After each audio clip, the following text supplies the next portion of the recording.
Next speaker is Gabriel Miller.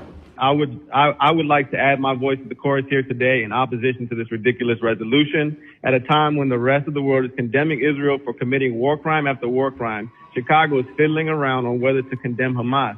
By doing so, Chicago will be doing its part in enabling the genocide of Palestinians. And this resolution acts like it's on the side of innocent civilians.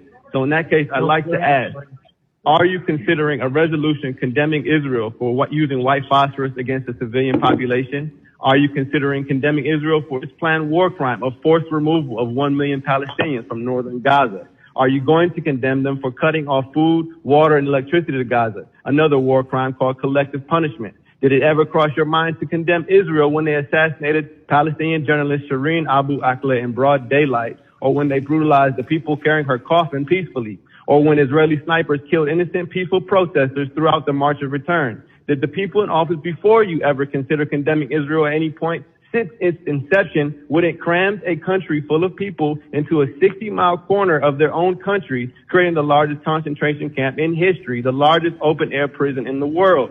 The answer is a resounding no. You never considered it, nor did your ancestors. But unfortunately for you, times have changed. The world is increasingly aware of the crimes of Israel and increasingly aware of the framework of politicians who enable their continued apartheid by resolutions such as these.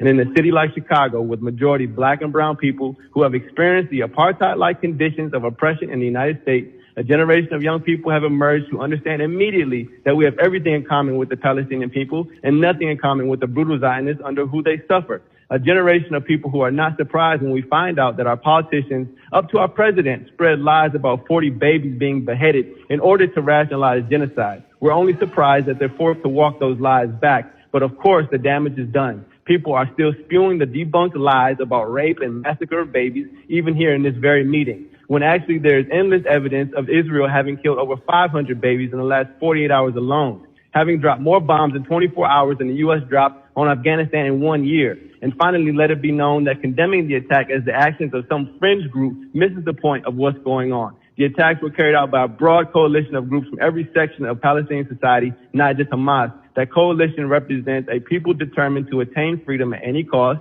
and they have arrived at this point in the face of a broad coalition of right-wing Zionists and their supporters like those in the city council who would start a meeting with a prayer calling for their attempts at freedom, a second Holocaust, where are so silent you could hear a rat piss on cotton when innocent, peaceful Palestinians are annihilated day in and day out like the Native Americans of this country. If it were another time, these same people would be condemning Africans for rebelling against their slave masters during slavery, such as Nat Turner or in the Haitian Revolution. Thank you.